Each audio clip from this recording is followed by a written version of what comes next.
So this is the brand new Pixel Watch 3, but not just one watch, but two watches, two different sizes. We have finally got a bigger Pixel Watch. But more than that, we've got a slate of new fitness features, especially on the running side, but also around training load and recovery, and plenty more things in these watches. I've just spent the entire day here at Google's headquarters diving into all these features with all the different feature teams, and thus I'm going to dive into everything that's new on these, and of course all the things that hasn't changed, just so you know what you're getting yourself into. For that, we're going to dive back to the desk so I can arrange all of my thoughts from this rather busy day. Okay, first up is the pricing. The pricing has stayed the same as the past, at least for the smaller edition. The 41mm is $349 for the base and $399 for the cellular. If you want the larger 45mm, add $100 to both of those prices, bringing at $449 and $499 for the cellular. Now, when it comes to all the new stuff, it's basically going to be three big buckets here. Hardware first, then software focused on like running and all the fitness stuff, because that's a massive chunk of all these changes, and then software focused on other things related mostly to like Pixel Watch integration and kind of cool, neat, like whiz-bang type stuff. So on the hardware side, obviously the first big one is the addition of that secondary size at 45mm. The actual design remains the same in terms of how it looks and things like that. So like across the room, you're not really going to notice a difference. But wearing it on your wrist, it is kind of noticeable and it just feels normal, which I know like sounds like a silly way to describe this, but if you've worn the Pixel Watch, the smaller editions in the past, you knew that it just felt small, at least on like a big tall dude. It didn't feel right. This feels normal because it's the same size as most other smartwatches that have those two different sizes of roughly 40 to 41mm and roughly 45 to 46mm. And then the display itself, even on the smaller edition, is bigger, reducing the overall bezels. So if you compare those two smaller editions in the past, it's now 16% smaller bezel. Here's the actual display sizes on the screen right now. And then if you compare it to the 45mm, it now has a 40% bigger screen than the original Pixel 2 or the Pixel 2 in their screen. So point is, bigger stuff all around, more battery savings, brighter screens, but also dimmer screens depending on what you want, and all that goodness. The new bigger screen size also means they're able to add more things to the display in certain cases. You see that, for example, on this workout selection screen, but there's other kind of various data pages here and there where you'll just get more stuff on the screen in one spot as opposed to just being larger. So let's dig a little bit deeper. And the first big change is the display. Display technology and all things around it. They've gone from an AMOLED display to an AMOLED LTPO display. And that's given the ability to have a variable refresh rate, which I know sounds like a bunch of tech goop, but what matters there is they can basically change the refresh rate all the way down to once a second up to 60 times a second, which saves them a boatload of battery. More visibly though to you is that the fact that it increases the brightness up to 2000 nits from the previous 1000 nits and all the way down to 1 nit from they wouldn't disclose the previous nits. So by going down to 1 nit, again, in things like nighttime modes, sleep modes, etc., they can have that be super dim, which again saves the battery.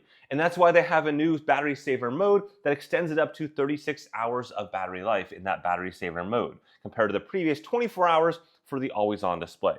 Notably though, in that battery saver mode, all your health metrics are still like good. They're still recording it once a second. All the safety features are still on. The only difference is the display is off when you put your wrist down, but gesture actually does still work on the battery saver mode. And then also some of the other background stuff kind of gets reduced down. Now, the last notable item before we get into the software side of things is that YouTube says 84% of you are not subscribed to this channel, which is not super awesome. If you can hit the subscribe button there or the ding dong bell or something, that really does help out this video and the channel quite a bit.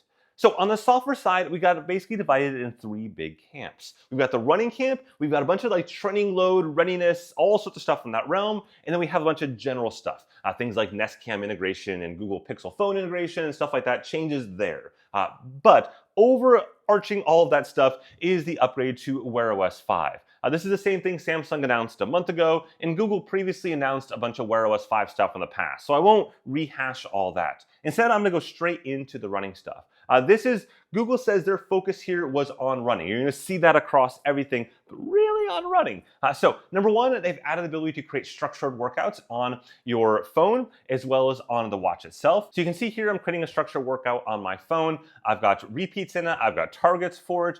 You can make it as complex or as easy as you want, and then you just push it straight to the watch. It took literally like 1 second to push to the watch. Like, it was super efficient. Good job there. And then once you're on the watch, you can have multiple workouts on the watch, and then you go off and do it. And then when you're outside doing the workout, you'll get real-time guidance for each one of the sections, including targets and things like that. As part of my day with this watch, I went out for a run and did this, and it worked just fine. So just like every other company, as you get close to the start of each interval, you give basically like a bit of a countdown or a warning. Then you start the interval, it tells you your target for that, it tells you if you're above and below that target, and then at the end of the interval, it tells you that interval's over, and then you go on to the next thing. In fact, the only thing that's really notable here is that Google made this structured workout for this run I did while I was on campus there for the day, and it appeared to me like they were trying to kill me, roughly speaking, looking at the way the structured workout was designed.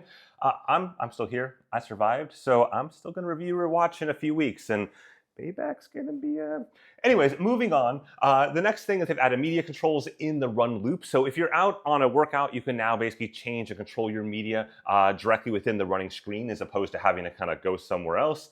They've also added running efficiency metrics, and there's a bunch of stuff here. So if you're coming from like the Garmin world, this is running dynamics. Apple added the same thing a few years ago. Samsung kind of added it, but you can't really see most of it. So point is they've added ground contact time, vertical oscillation, cadence, stride length, and kind of beyond all that, a bunch of form analysis stuff. So you can see this when you get to the end of your run in a summary screen, but you really get to see it when you look at your app afterwards on your phone, and then you can see all these details there. And you can kind of compare them if you want to. And I'm going to get into the app changes in just a second here. But kind of the thing to note is that all this shows up in the Fitbit app. And if your preconceived notion of the Fitbit app is as mine was up until this moment, basically being something for like kind of basic activity and health tracking, it is totally different now. They threw that off into the garbage and basically like totally revamped this app to be very, very running focused. So kudos on that. It is no longer a super bland app, which is awesome. And you're going to see that through all of the stuff here. The only downside though is that you can't export any of these running metrics outside of the Fitbit app itself,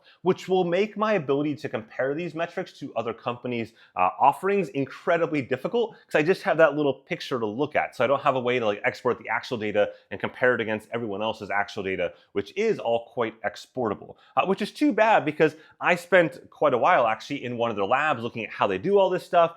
Super fascinating stuff, a bunch of force plate stuff and cameras, and it's really well done from like a scientific accuracy standpoint, but I can't validate that myself or at least ensure that that is still correct against other entrants out there. So I would love to see them be able to export this so I can kind of do my job. In any case, next up in the running side is a new run dashboard. So it's a new dashboard within the Fitbit app that's just focused on running metrics and your running stuff. You're going to see everything from your PRs in there. You can trend over different time frames like weeks and months and years, 3 months, etc. You can compare different metrics, like you can compare how your vertical oscillation has changed over the last 3 months, over the last year, relative to your pace. Like, it's, again, pretty impressive. Again, coming from Fitbit, who is all about kind of like watering stuff down for the last decade or two, this is a massive, massive departure there, and I'm really happy to see that. And then the last thing in this kind of running-ish realm is they've added the ability to have offline Google Maps on the Pixel Watch.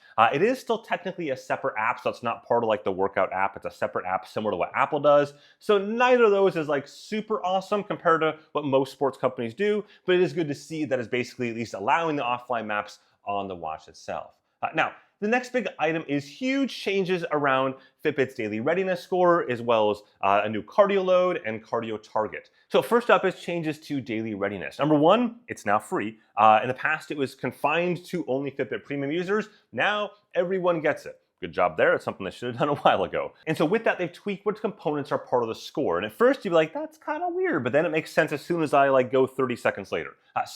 The score now includes HRV, so heart rate variability, includes the last 2 weeks of sleep with a weighted average built around a sleep reservoir concept. So basically the most recent sleep is more important, and it includes your resting heart rate. It no longer includes your previous day activity or previous day's activity, and then inversely, the resting heart rate is now part of it where it wasn't in the past. And the reason for that is that daily readiness score is really shifting towards a how do you feel when you wake up sort of thing. Like, so how do you feel from a sleep standpoint rather than what is the exercise load on you? And that's because exercise load is now part of the new cardio load metric. So if you're familiar with most endurance watches, you've got basically the concept of cardio load. In other words, how much have you done from a workout standpoint, driven largely by heart rate and duration? And if you have a higher intensity heart rate, that gives you more load. You have a lower intensity heart rate, it gives you less load. But duration can change both of those, right? So you can have a kind of lower intensity thing for 10 hours that could equal the same as a really high intensity thing for a short period of time. So Fitbit has added that's new cardio load. So Fitbit now will take all of not just your workouts, but your daily life existence and pull it into cardio load. That's actually really notable because no other company does that today. All the companies on their training load just focus on things where you hit the start button and you started that workout. Versus Fitbit knows that if you ran after a bus somewhere or just had a very busy day walking fast around a city, that is still a load when your heart rate is raised. And so if you look at the screenshot right here, you'll see the kind of first pieces of this. You see right there that 142, that is above the target for the day. We'll get into target in just a second. You can see there's basically a range there of whether or not you're above and below that target by a significant amount. There's coloring there. There are 6 different labels, for example, being above target or below target, etc. Very similar to what other companies do. And then if you look at that, you'll see there is also the daily readiness score shown as well. Here's another example of the cardio load showing that for a lower day. Basically, this case was just 16, and that was in target for that lower time frame. And you can see the past 7 days of training there. This is all, by the way, based on a TRIMP model. Google's kind of confirmed that, and I confirmed that. You can see that right here in this explainer page right there, which is nice. And you can look at this over longer time frames, etc. All of this is super clear and super easy to understand. You can also see what is effectively like a green tunnel. That's your kind of optimum range for each section. Again, very similar to what we've seen Garmin do in the last year or so, last year or two. So all of this is good stuff. The next piece you then get to is the target itself. Now, your target will take 14 days of activity to develop that target. That's because it's looking at your longer historical trends.